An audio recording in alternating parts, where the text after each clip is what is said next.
Bismillahirrahmanirrahim. Assalamualaikum warahmatullahi wabarakatuh. Waalaikumsalam warahmatullahi wabarakatuh. Sehat semuanya? Alhamdulillah. Sudah hadir ya semuanya? Alhamdulillah.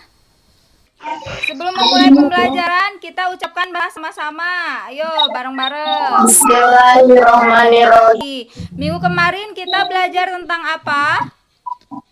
Sumber daya usaha. Iya, kalau minggu kemarin kita belajar tentang sumber daya usaha ya untuk pengolahan makanan khas daerah ini, maka sekarang lebih ke pemasarannya. Bagaimana kita menganalisis pemasaran untuk pengolahan makanan khas daerah tersebut ya. Nih, sekarang Ibu tampilkan dulu tujuan pembelajarannya. Tujuan pembelajaran minggu ini, kita akan belajar mengenai pemasaran makanan khas daerah dari bahan nabati dan hewani. Ini kompetensi dasarnya, silakan kalian amati. Nah, ini tujuan pembelajarannya. Udah kebaca? Sudah, Bu. Sudah. Sekarang Ibu akan ngeliatin ini. Atau apa yang kalian pikirkan dari dua gambar tersebut? Gambar kiri menerapkan promosi, Bu. Sementara yang kanan enggak, karena tidak jelas juga mau dijual atau tidak produknya. Iya, betul ya. Coba kira-kira kalaupun itu dijual lebih laku yang mana? Yang menerapkan promosi. Yang menerapkan promosi. Kalau untuk makanan khas daerah itu promosinya gimana, Bu? Nah, kalau untuk makanan khas daerah, promosinya seperti apa? Ini yang akan kita jelaskan ya. Bagaimana pemasaran pengolahan makanan khas daerah yang tepat. Ini ada definisi pemasaran. Menurut Harper, pemasaran itu suatu proses sosial yang melibatkan kegiatan-kegiatan penting yang memungkinkan individu dan perusahaan mendapatkan apa yang mereka butuhkan dan inginkan melalui pertukaran dengan pihak lain dan untuk mengembangkan hubungan pertukaran. Jadi pemasaran itu adalah jembatan antara produsen dan konsumen. Nih, Ibu akan jelaskan mengenai marketing mix. Apa marketing mix itu? Adalah bauran pemasaran. Ya, alat-alat dari perusahaan yang perusahaan gunakan khususnya untuk memasarkan produknya. Yang pertama bisa dilihat apa?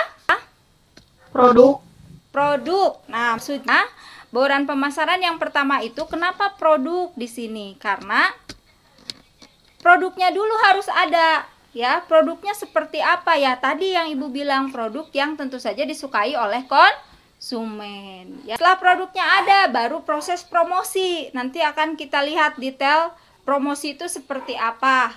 Sekarang yang ketiga yaitu price atau harga. Nih, harga ini sangat penting. Jangan sampai kita salah menetapkan harga.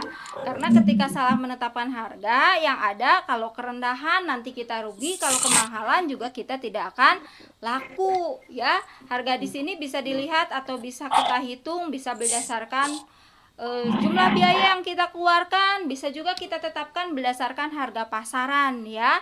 Yang keempat adalah tempat, ya. Ketika membuka usaha, usahakan kalian memilih tempat yang strategis. Selanjutnya ada people. Apa people di sini? Orang, ya. Lebih ke pelayanan. Yang selanjutnya adalah proses. Proses dari konsumen pesan sampai konsumen mendapatkan produk tersebut, ya.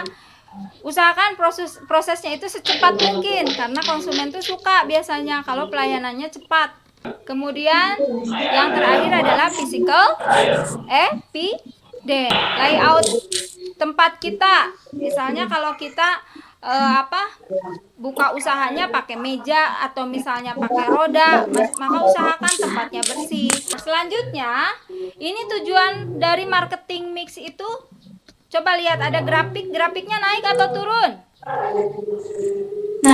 Naik. Sales itu penjualan, intinya ini agar penjualannya itu adalah naik dari waktu ke waktu, ya.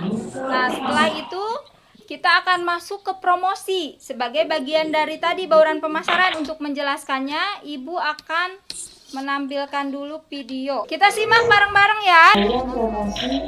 merupakan salah satu bagian dari bauran pemasaran atau marketing mix. 5 bentuk dan jenis bauran promosi atau promosi mix.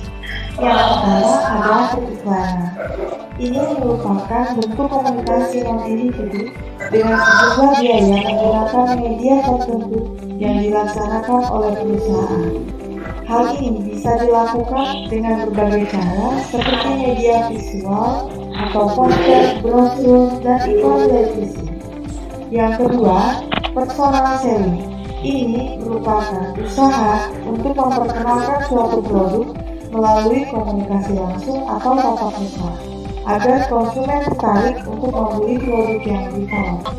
Yang ketiga ada insight. Ini adalah sejumlah informasi tentang seseorang, barang, atau organisasi yang disebarluaskan ke masyarakat melalui media tanpa dipungut biaya ataupun tanpa pengawasan dari sponsor.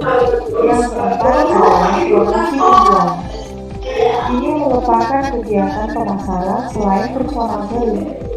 Iklanan dan publisitas yang mendorong efektivitas pembelian konsumen dengan menggunakan alat seperti peragaan, pameran, demonstrasi, dan sebagainya, dan bisa juga dilakukan dengan adanya potongan harga seperti diskon pembelian pada suatu produk. Yang kelima adalah pemasaran langsung. Hal ini dilakukan dengan berinteraksi langsung terhadap konsumen, bisa melalui telepon, internet, email, dan lain-lain. Videonya sudah? Sudah ngerti itu tentang bauran promosi. Sekarang itu yang lagi booming adalah pemasaran langsung ya, pemasaran langsung yang lewat online. Ibu lihatin contoh-contoh pemasaran online-nya. Coba lihat. Pernah lihat yang seperti ini? Pernah, Bu. Di mana coba ini? Shopee. Nih, alamatnya pun kelihatan shopee.co.id. Nih, kalau ini websitenya. Website McD. Nih, kalau ini mana nih? Biasanya pada suka nih. Instagram. Terus ada lagi ini. Nah, kalau ini biasanya diupdate status WA ya. Nah, ini untuk perencanaannya, perencanaan pemasaran untuk makanan khas daerah. Coba lihat. Anak-anak itu untuk materinya ya. Selanjutnya ada LKPD yang harus kalian kerjakan secara berkelompok ya. Pembagian kelompoknya yang tadi udah Ibu share di PowerPoint. Nah, tugasnya yang pertama, buatlah analisa strategi pemasaran yang dilakukan oleh produk di atas. Nih, tugas kedua, setiap kelompok membuat konten promosi produk, modifikasi makanan tradisional di media sosial Instagram. Pilih aja salah satu. Anak-anak, waktu 30 menitnya sudah selesai nih. Silahkan kalian sampaikan masing-masing kelompok jawaban LKPD-nya. Saya Mas Jujan, Bu, dari kelompok 1. Menyampaikan hasil diskusi. Silahkan. Yakult mengiklankan produknya menggunakan media elektronik seperti televisi dan radio, media cetak seperti majalah, dan situs resminya yaitu www.yakult.co.id, serta melalui berbagai media sosial seperti Facebook, Twitter, dan tentu saja masyarakat paling mengingat Yakult iklannya di televisi, yaitu mempunyai tagline cinta Yakult tiap hari. Ya, makasih Mas Jujan dari kelompok 1 ya. Alhamdulillah tugasnya dikerjakan dengan sangat baik ya. Tadi Ibu dengar juga jawaban dari kelompok 2, kelompok 3 dan hampir semua kelompok juga sudah menyampaikan hasilnya bagus, alhamdulillah. Pembelajaran kita juga udah mau berakhir nih. Udah mau jam 10 ya. Tapi sebelum berakhir, coba Ibu ingin mendengar kesimpulan dari masing-masing kelompok. Saya Bu Indri dari kelompok 2 bersama Resa. Oh iya, sok mangga Bager. Menurut kami, pemasaran sangat penting sekali karena merupakan ujung tombak perusahaan.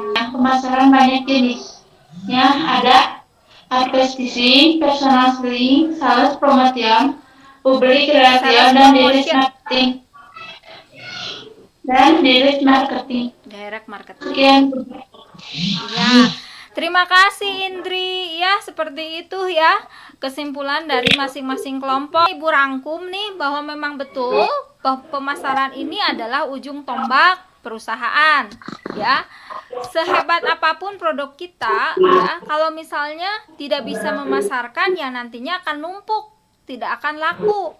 Kalau tidak laku, ya tidak jadi uang, tidak akan ada lagi produk-produk berikutnya. Tugas selanjutnya kalian nanti setelah selesai sudah Ibu share di Google Classroom, silahkan kalian kerjakan evaluasinya. Jangan lupa juga baca, ada handout yang Ibu kirimkan, handout yang saat ini juga untuk pertemuan minggu depan, ya. Kurang lebih seperti itu ya anak-anak ya.